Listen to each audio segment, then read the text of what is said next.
Mário era homem da roça, trabalhador, forte, como só um homem que pega todo dia no cabo da enxada poderia ser. No alto dos seus 1,92 de altura e quase 100 quilos, se dizia o homem mais valente da região. Poucos eram aqueles que teriam coragem de entrar numa briga com Mário.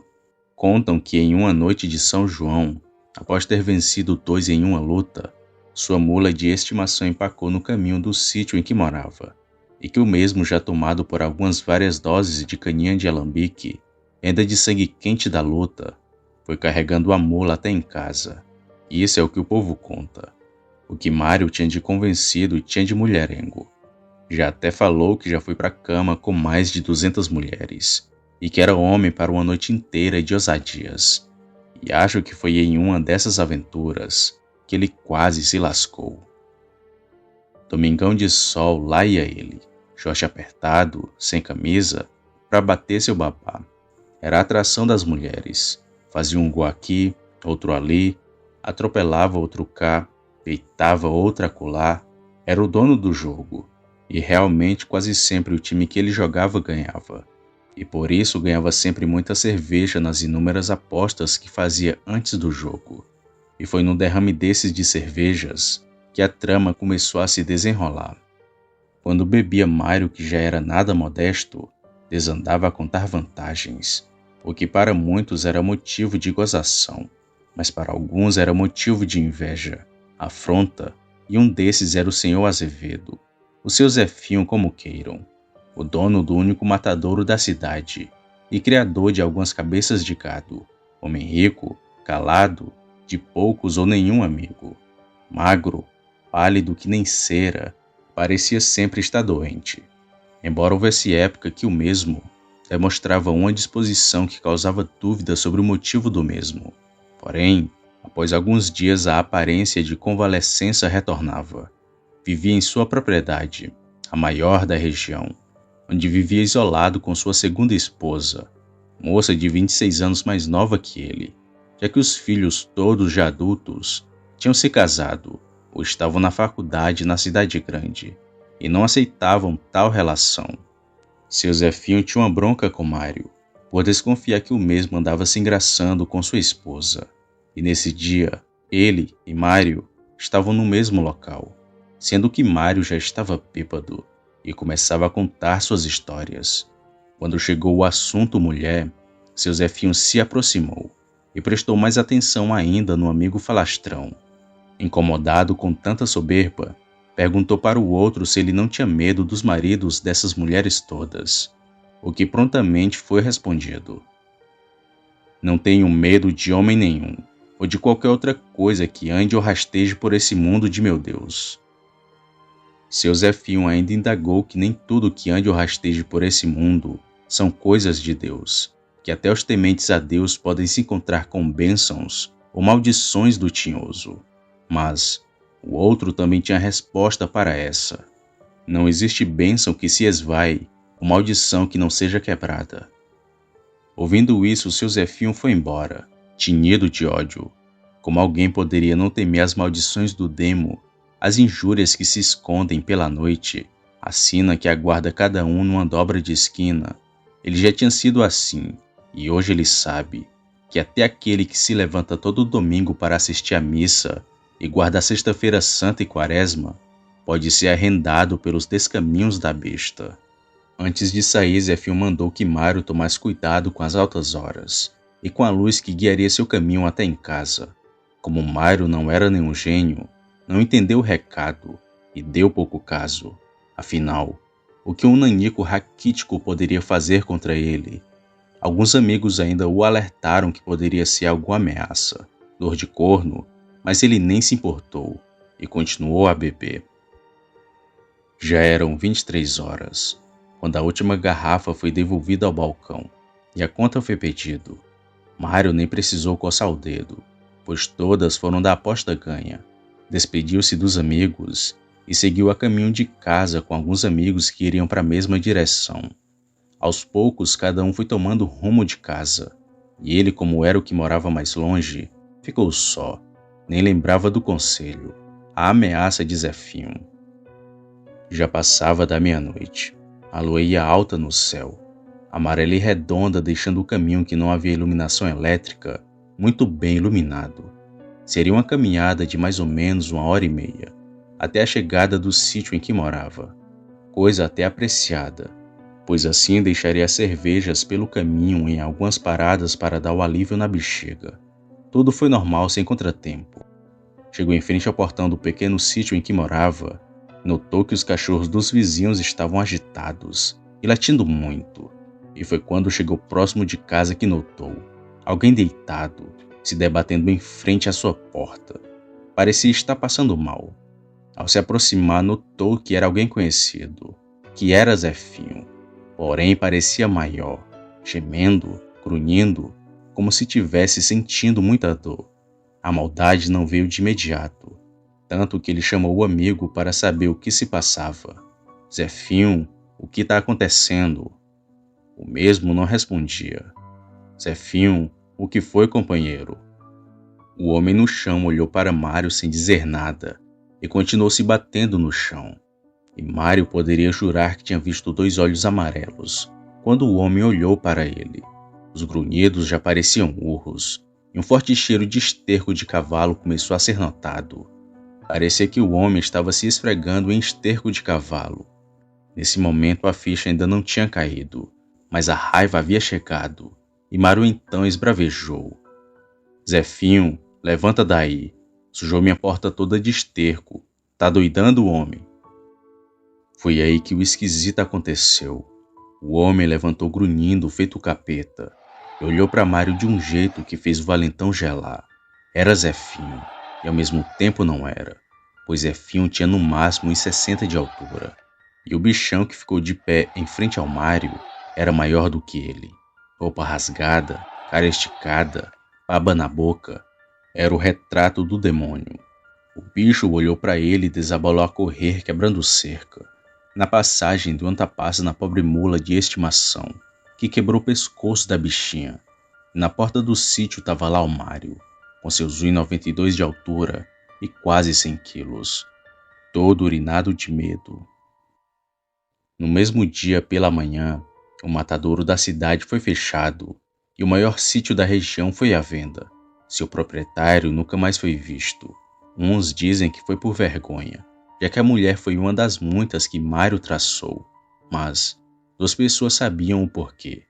Um era que Mário, depois do acontecido, mudou da água para o vinho, e sua avó, que procurada pelo neto para contar o fato da madrugada passada, contou sobre suas desconfianças. Ela era moradora antiga da região, e causos como esses de vez em vez aconteciam.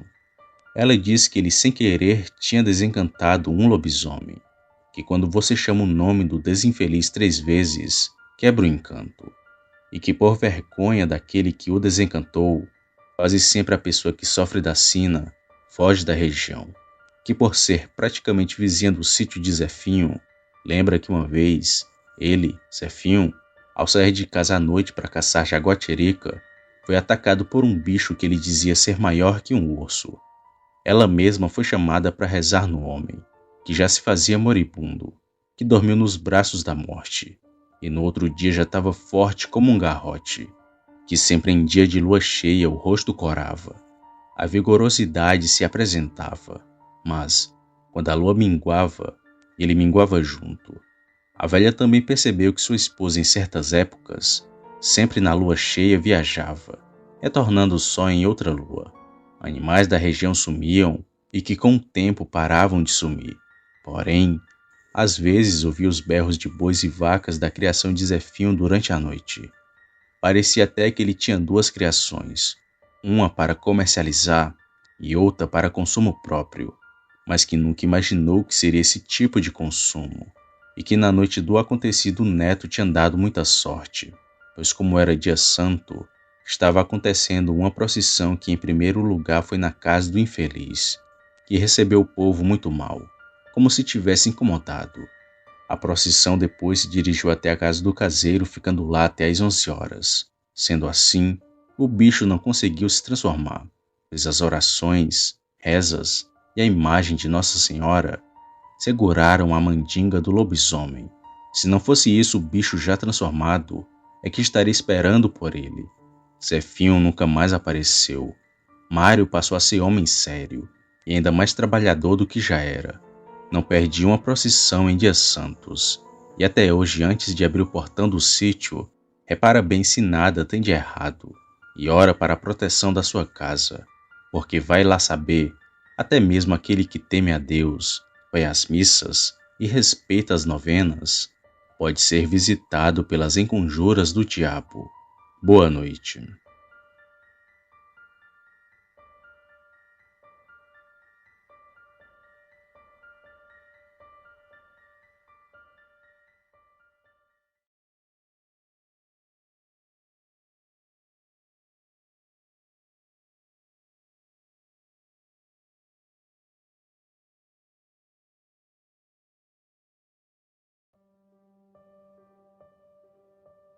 Saudações a todos que ouvem meu relato.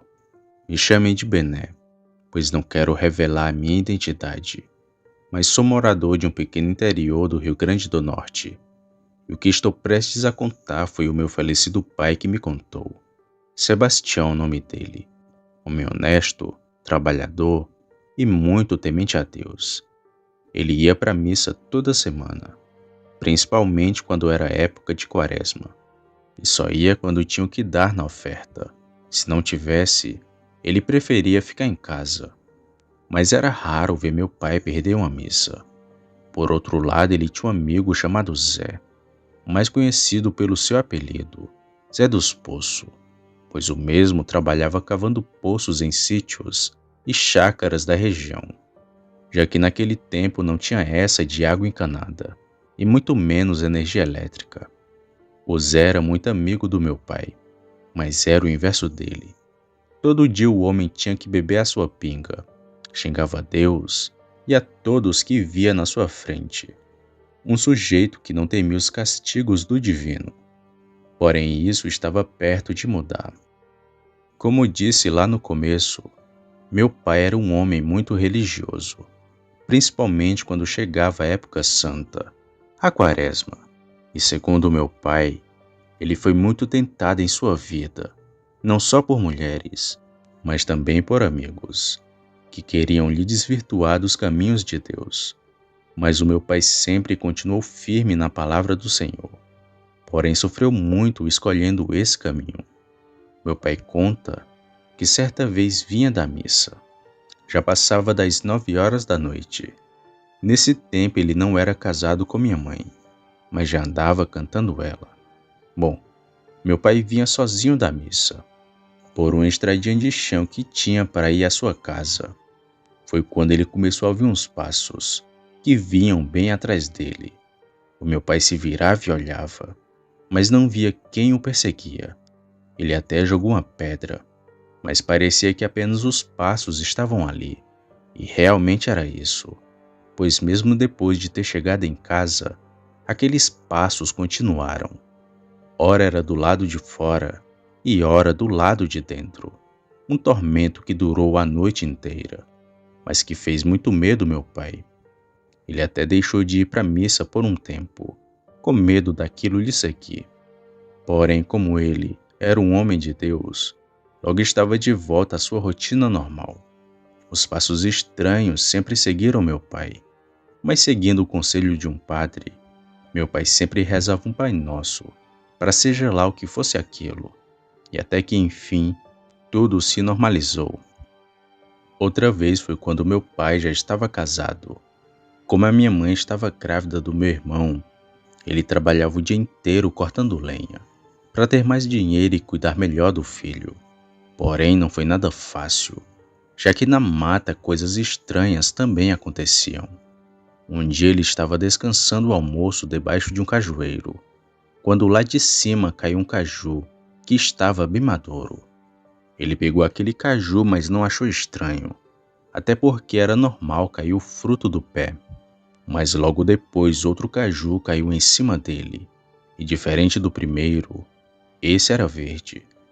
O meu pai se levantou e ficou olhando para cima do cajueiro, e olhando bem viu que tinha uma coisa lá em cima, mas não era uma pessoa, era algo escuro, e que parecia uma sombra.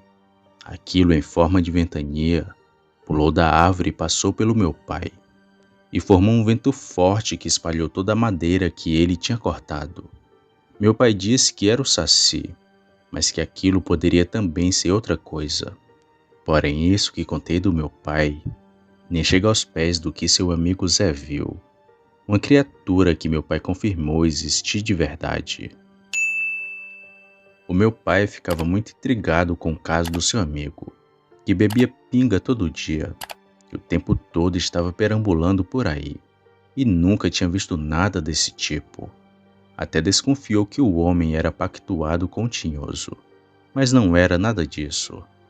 Zé, por viver há muito tempo numa vida desgraçada e cheia de vícios, o diabo nem procurava tentar, já que o homem vivia na perdição.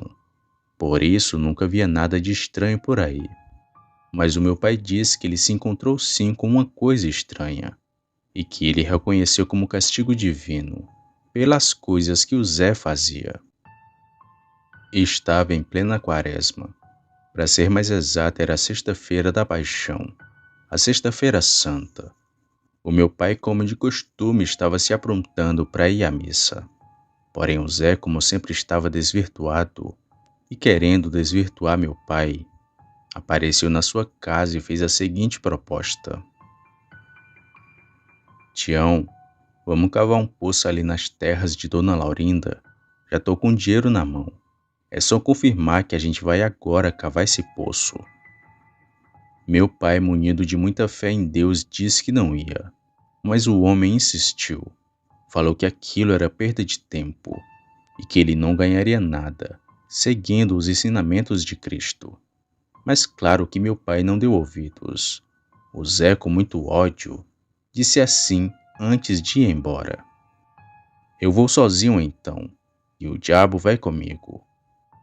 O meu pai disse que se arrepiou todo quando ouviu aquela fala do Zé e ainda tentou impedi-lo. Não vá, homem. Hoje é sexta-feira santa. Não é dia de estar trabalhando. Olha os castigos de Deus. Não vai, Zé. Mas o Zé fez ouvido de mercador e saiu, indo no rumo das terras de Dona Laurinda. O meu pai então se arrumou, pegou meu irmão que tinha 3 anos, e junto da minha mãe que estava com minha irmã nos braços, e saíram para a igreja. Meu pai disse que até se esqueceu do Zé, orou, comungou e logo voltou para casa com a família. Mas no meio do caminho encontrou o Zé, assustado e todo sujo de lama. Tampava a cara e os ouvidos para não ver e ouvir alguma coisa. Meu pai parou a carroça e foi falar com ele, que começou a gritar e se debater, mas que logo se acalmou quando reconheceu a voz do meu pai. Então juntos eles seguiram para casa, e durante o percurso ele não disse nenhuma palavra, apenas olhava para os lados, e com muito medo.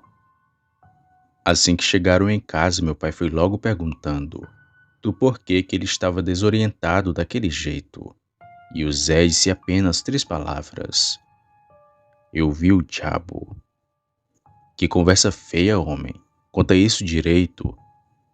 Retrucou meu pai achando aquela história muito mal contada. E então ele começou a falar. Eu consegui cavar o poço da Dona Laurinda, mas foi uma canseira tão grande que nunca vi na vida. Após o trabalho terminado, tentei voltar para casa. Acendi o candeeiro e fui andando pela estrada, mas notei que de dentro do mato alguém me seguia. Porém não vi nada que estivesse ali. E assim que me virei para retornar minha caminhada, eu vi o diabo. Mas não é o diabo que a gente pensa. Era um cachorro que tinha quase o meu tamanho, pelos negros que nem a noite, e olhos que pareciam que estavam pegando fogo. Aquilo deu um sorriso macabro para mim, Tião. Aí não aguentei. A perna tremeu e travei na mesma hora.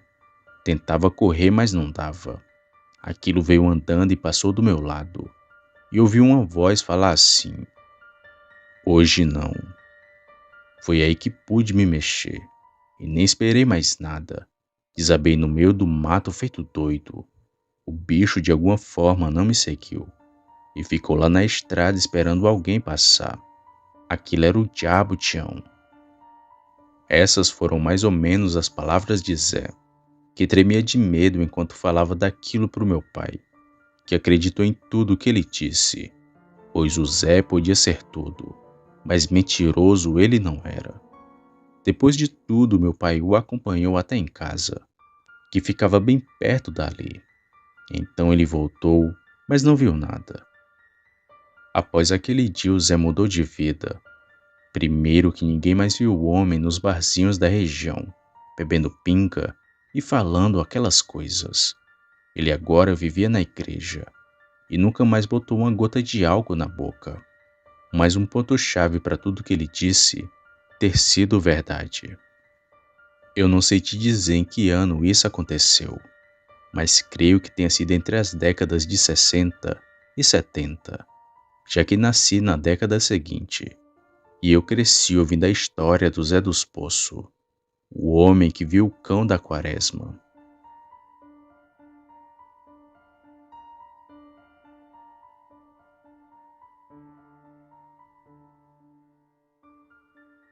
Opa, e aí?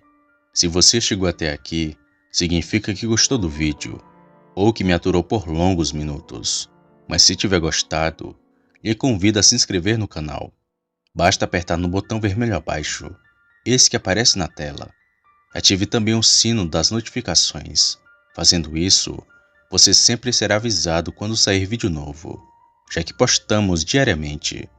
Deixe o like para fortalecer o canal e compartilhe o vídeo para que outras pessoas vejam e assistam.